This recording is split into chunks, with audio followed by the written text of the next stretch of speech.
Hello, everybody, and welcome once again to the Wild Digest. I'm Scott, and I am about to take a trip for a few days to Trek to Vegas, which is the world's largest Star Trek convention. I have never been.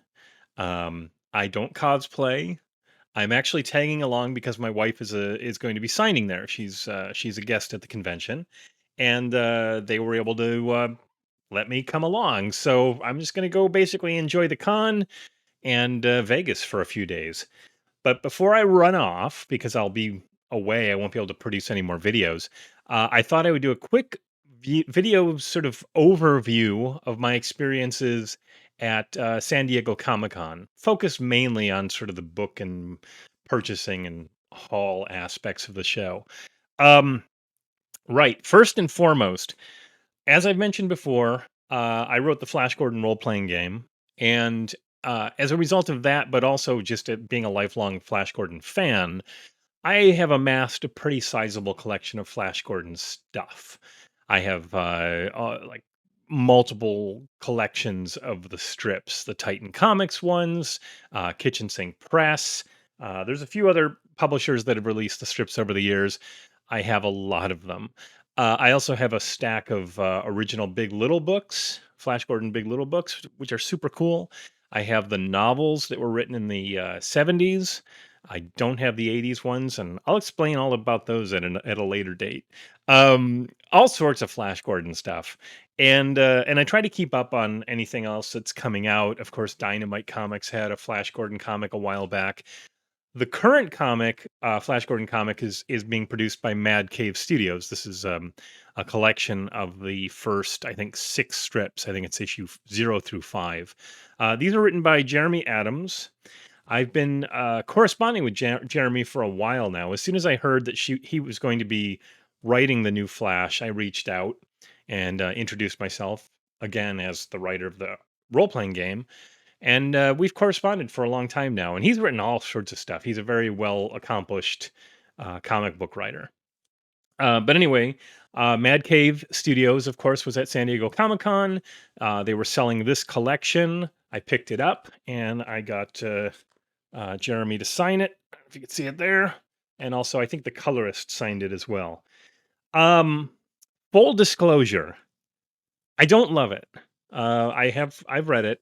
Um, it starts out fantastic. It starts out with a big, epic Flash Gordon adventure, sort of Deus Ex Machina situation where, I mean, not that's not the term I'm looking for. In media res, sorry, in media res. I'm getting my Latin and everything all mixed up. It starts out in the middle of an adventure, a very straightforward adventure where Flash and Thun and Zarkov and Dale are all fighting against Ming's forces, and Flash confronts Ming, who's about to unleash this new weapon that's going to destroy Earth.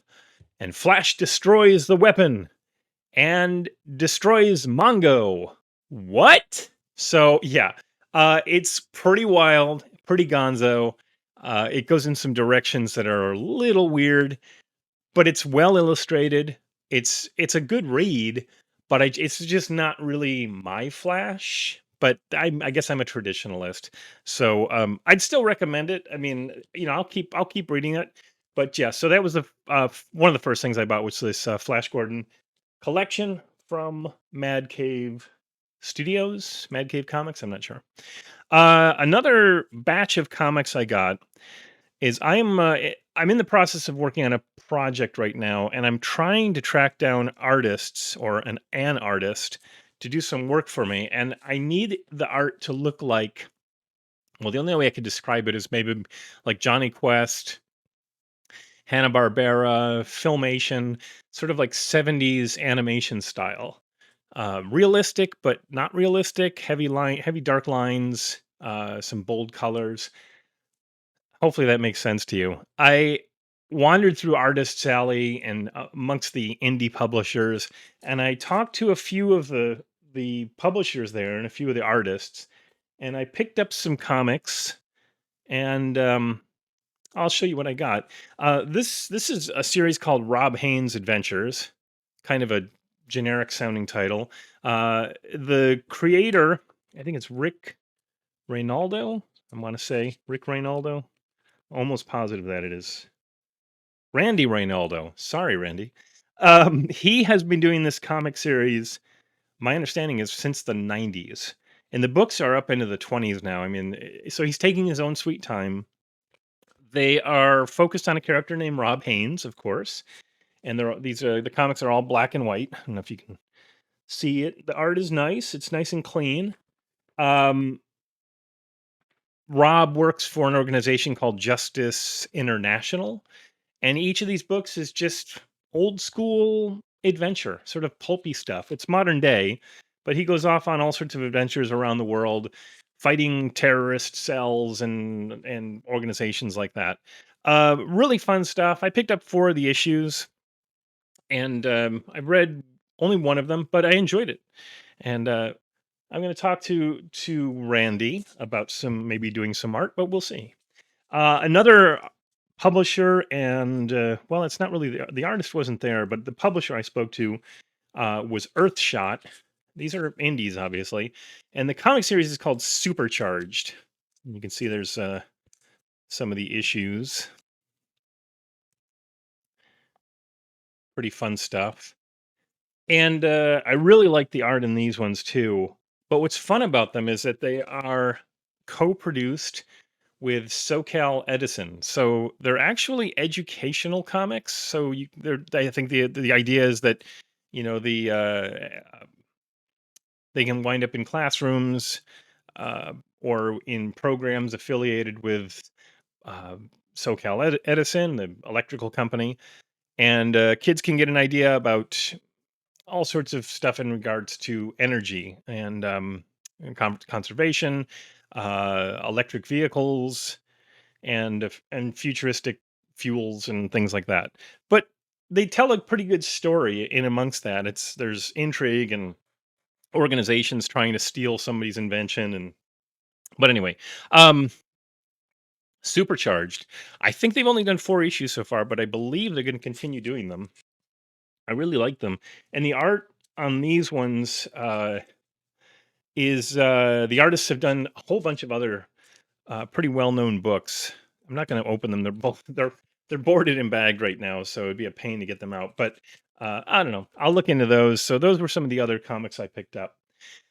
Shockingly, there was one book dealer in the exhibit hall, and if you've never been to San Diego Comic Con, the exhibit hall is unbelievably massive. I mean, the event itself attracts something like 130 or 140,000 people. I may be even underestimating there. So lots and lots of people take over the city of San Diego. And there was one, as far as I could tell, one used book dealer in the entire hall, and that was William Wu Books or Booksellers, or I think that's what it is.